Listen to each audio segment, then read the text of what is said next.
এই যে দাদা, আপনার দোকানের বরফ কত করে? দাম বেশি না, এক খণ্ড 20 টাকা করে। আপনাকে কতটুকু দেব?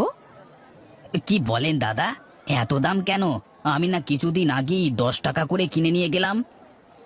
না দাদা, এগুলো ফিল্টার করা পরিষ্কার বরফ। ওই যে দেখছেন সামনের দোকান, ওই সামনের দোকানে বরফ 10 টাকা করে বিক্রি হয়। হ্যাঁ, তাহলে আবার আপনার কাছে 20 টাকা দিয়ে নেব কেন? ওইখান থেকেই নিচ্ছি। হ্যাঁ, ওখান থেকে নেবেন, কিন্তু ওখানে বরফের মান ভালো পাবেন না। আপনি কি বরফ শরবতে ব্যবহার করবেন? হ্যাঁ, আমি বরফ শরবতে ব্যবহার করি। তাহলে আর খারাপ বরফ দিয়ে কি করবেন? আমার কাছ থেকে ভালো বরফগুলো নিয়ে যান। আমি কি বলদ নাকি? 10 টাকার বড় বরফ 20 টাকায় নিয়ে যাব। আচ্ছা ঠিক আছে দাদা, যান তাহলে। আসুন আসুন দাদা, আসুন আসুন, নিয়ে যান, কম দামে বরফ, এক খণ্ড মাত্র 10 টাকা, নিয়ে যান মাত্র 10 টাকা। হ্যাঁ দাদা, সত্যি কি আপনার দোকানে প্রতি খণ্ড বরফ 10 টাকা করে? হ্যাঁ দাদা সত্যি। বেশি দামে বিক্রি করে কি করব বলুন? এটুকু বরফ যদি এত টাকায় বিক্রি করি, তাহলে আপনার আমার মতো মানুষ চলবে কিভাবে বলুন? হ্যাঁ দাদা, আপনি ঠিকই বলেছেন। সবাই কি আর তা বুঝবে? এই যে আপনার সামনের দোকানে যে 20 টাকা করে বরফ বিক্রি করছে, ও কি ভেবেছে মানুষ কি এখনো বলদ আছে নাকি, যে 10 টাকার বরফ 20 টাকায় কিনবে?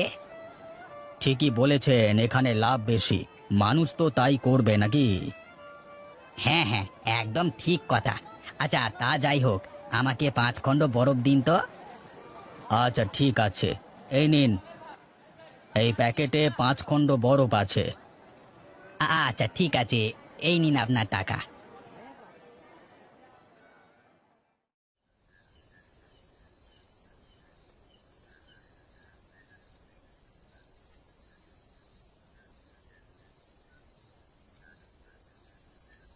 এই নাও গিন্নি, আজকের দিনের ইনকামের টাকা। কি গো, এত কম টাকা কেন? তোমাকে কদিন ধরে দেখছি, তোমার কোনো ব্যবসাই চলছে না। কি হয়েছে বলবে? শোনো গিন্নি, সৎ পথে অল্প টাকা আয় করেও শান্তি, কিন্তু অসৎ পথে 1000 টাকা কামিয়েও কোনো লাভ নেই। হ্যাঁ, তা তো বুঝলাম, কিন্তু তোমার ব্যবসা চলছে না কেন তাই বলবে তো। এখন আর বাজারে কোনো সততার দাম নেই গো গিন্নি। আমার সামনে কানাই বরফের দোকান করেছে। ও যে সে পানি দিয়ে বরফ বানিয়ে মানুষের কাছে কম টাকায় বিক্রি করে, আর আমার ফিল্টারিং করা পরিষ্কার পানির জন্য দাম একটু বেশি হওয়ায় কেউ আর আমার কাছ থেকে কিনতে চায় না। ও, এবার বুঝলাম তাহলে। আচ্ছা ঠিক আছে, তুমি অত চিন্তা করো না। দেখো, একদিন ঠিকই তোমার ব্যবসা ভালোভাবে চলবে, আর এই অসৎ কানাইয়ের ব্যবসা বন্ধ হয়ে যাবে। না না, ওর ব্যবসা বন্ধ হওয়ার দরকার নেই। আমি দেখি, ওর কাছে গিয়ে বলবো যাতে করে ও সৎ পথে ব্যবসা করে। আচ্ছা ঠিক আছে, তুমি হাত মুখ ধুয়ে এসে খেতে বসো, আমি ভাত বেড়ে দিচ্ছি। আচ্ছা ঠিক আছে। এই যে দাদা, নিন আপনার ঠান্ডা শরবত। হ্যাঁ হ্যাঁ ঠিক আছে, দিন। আর এই যে আপনার টাকা। কই দাদা, আমার শরবতটা তো দিলেন না। হ্যাঁ হ্যাঁ, দিচ্ছি দিচ্ছি, সবারটাই দিচ্ছি। একটু সবুর করুন, তাহলেই পাবেন। ও দাদা, আমি যে আগে টাকা দিলাম সেটা কোথায়? আমি তো এখনো পেলাম না গো। হ্যাঁ হ্যাঁ, এই নিন নিন, আপনারটা হয়ে গেছে। এই নিন।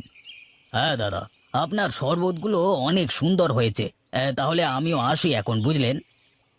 আচ্ছা ঠিক আছে দাদা, আবার আসবেন কিন্তু।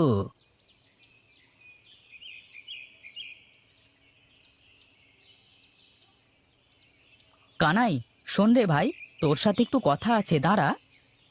হ্যাঁ হ্যাঁ বল, শুনছি। শোন কানাই, তুই যে এভাবে যে সে পানি দিয়ে বরফ বানিয়ে তা দোকানে বিক্রি করছিস, এরকম করতে থাকলে তো মানুষ দুদিন পরেই অসুস্থ হয়ে পড়বে।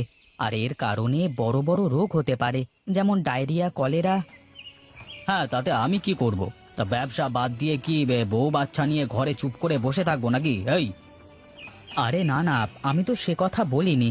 আমি বলতে চাচ্ছি, তুই একটু তোর বরফগুলো পরিষ্কার পরিচ্ছন্নভাবে বানিয়ে বিক্রি কর। মানে একটু নীতির সাথে ব্যবসাটা কর। ধুর, তুই রাখ তো তোর নীতি। তুই তোর নীতি নিয়ে পকেটে ঘুরে বেড়াস। আমার কাছে নীতির জ্ঞান দিতে আসিস না। গিয়ে নিজের কাজ নিজে কর গাজা। হ্যাঁ, যাচ্ছি যাচ্ছি, তবে যে কথাটা বললাম সেটা একটু মনে রাখিস। দাদা আসুন আসুন, আমার কাছে ভালো পরিষ্কার বরফ আছে, আসুন। হ্যাঁ দাদা, বরফ তো নেওয়া দরকার, তা কত করে বিক্রি করছেন? এক খণ্ড মাত্র 20 টাকা করে। আচ্ছা ঠিক আছে, দাঁড়ান আসছি। কোথায় যান দাদা, এদিকে আসুন। এক খণ্ড বরফ মাত্র 10 টাকা করে। কি সত্যি? হ্যাঁ দাদা, সত্যি না তো মিথ্যে হবে নাকি? আমি আবার কোনো কিছু বেশি দামে বিক্রি করি না, ওটা আমার নীতির বাইরে। হ্যাঁ হ্যাঁ, দেখেছেন, এখনই তো ঠকে যাচ্ছিলাম। দিন দিন, আমাকে 10 খণ্ড বরফ দিন তো। এই নিন আপনার 10 খণ্ড বরফ। এই নিন, এই যে আপনার টাকা। আচ্ছা ঠিক আছে দাদা, তাহলে আবার আসবেন কেমন? হ্যাঁ দাদা, অবশ্যই আসবো না কেন।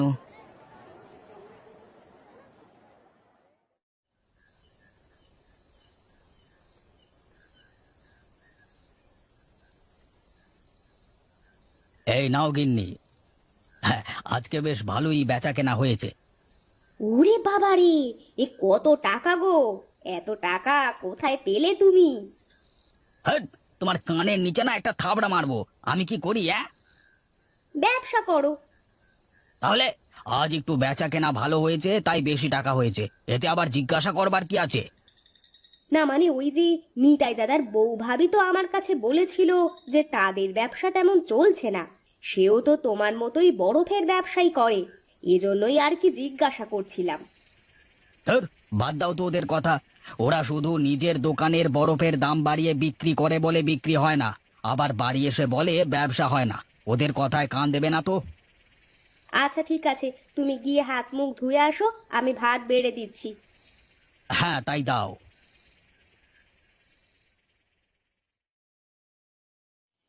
হ্যাঁ দাদা, আসুন আসুন, এই গরমের দিনে বরফের শরবত খেয়ে যান। তোর মিয়া, চুপ করেন তো আপনি। আপনার শরবত খেয়ে এখন সারা গ্রামের লোকজন কলেরিয়া ডায়রিয়ায় ভুগছে।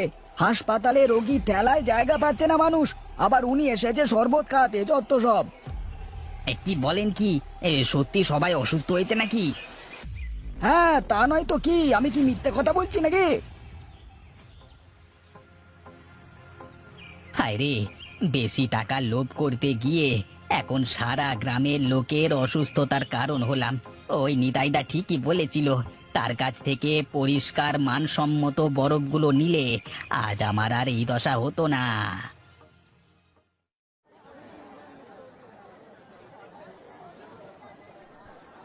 এই যে নিতাইদা, কেমন আছো? হ্যাঁ রে, আমি ভালোই আছি। তোদের খোঁজ খবর কি? আর খোঁজ খবর গো, এ কথা আর বলো না নিতাইদা। তোমার কথা না শুনে ওই অসৎ বড় ব্যবসায়ী কানাইয়ের কথা শুনে আজ আমার শরবতের বেচা কেনা প্রায় পথে বসেছে। অল্প টাকার লোভ করতে গিয়ে আমার বেচা কেনা বন্ধ হয়ে যাচ্ছে। হ্যাঁ রে মানিক, আমি তো তোকে আগেই বলেছিলাম, তুই তো সেই আগ বাড়িয়ে আমার কাছ থেকে কানাইয়ের দোকানে চলে গেলি। এখন বুঝেছিস তো? হ্যাঁ দাদা, হ্যাঁ, এখন আমি হাড়ে হাড়ে টের পাচ্ছি আমার বিশাল বড় ভুল হয়ে গেছে। এখন থেকে আমি তোমার দোকান থেকেই বরফ কিনবো। লাভ আমার কম হোক, কিন্তু খদ্দেরগুলো যাতে ঠিক থাকে সেই দিকে খেয়াল রাখবো।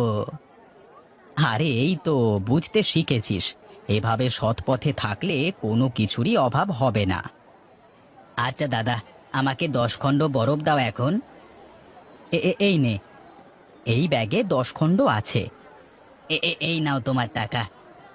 ঠিক আছে দাদা, এখন আপাতত আসি, পরে আবার আসবো কেমন? ঠিক আছে, যা।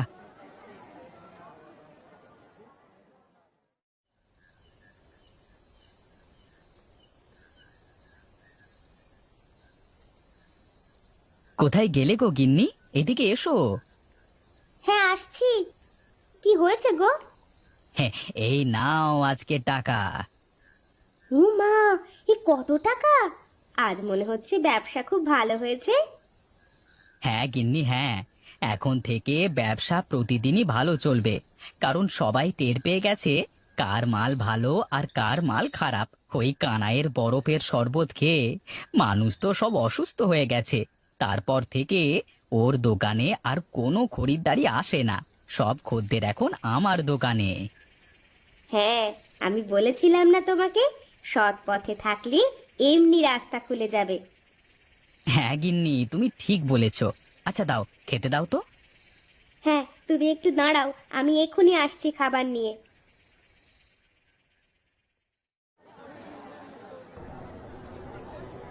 কি ব্যাপার, আপনার দোকানের এই সব বরফেই তো জীবাণু আর ব্যাকটেরিয়া রয়েছে। আপনি এভাবে যে সে অপরিষ্কার পানি দিয়ে বরফ বানিয়ে বিক্রি করছেন কেন? হ্যাঁ, কই না তো স্যার, আমি তো আমার দোকানের বরফ বানানোর আগে সব পানি ভালোভাবে পরিষ্কার করিনি। আজকে কিভাবে এমনটি হলো বুঝতে পারছি না তো। তাই নাকি? মিথ্যে বলবার আর জায়গা পান না তাই না? আমরা আপনার খবর পেয়েই এখানে এসেছি। কই না তো স্যার, তাহলে আপনি ভুল খবর পেয়েছেন। ওই যে সামনের দোকান নিতাইয়ের, ওই নিতাইয়ের দোকানে অপরিষ্কার পানি দিয়ে বরফ বানিয়ে বিক্রি করে। তাহলে ভুল করে আপনারা বা আমার দোকানে এসেছেন। কেন? আমি তো আপনার নামই শুনলাম। আচ্ছা ঠিক আছে, দেখি ওই দোকানে গিয়েও দেখি কি অবস্থা।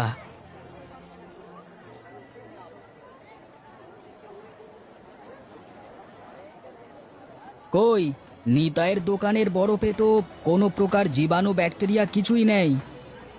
না না না, মানে স্যার, মানে সত্যি কথা হলো আমি অপরিষ্কার পানি দিয়ে বরফ তৈরি করি আর তা কম দামে বিক্রি করি মানুষের কাছে। আমাদের সাথেও মিথ্যে কথা বলা? এই অফিসার, ওকে গ্রেপ্তার করুন, ওকে জেলে নিয়ে যান।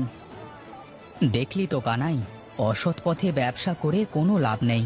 শুধু শুধু টাকার লোভ করে আজকে জেলে যেতে হলো তোকে। আমরা দুঃখিত আপনাকে ডিস্টার্ব করবার জন্য। কোনো ব্যাপার না, আপনারা আসতে পারেন।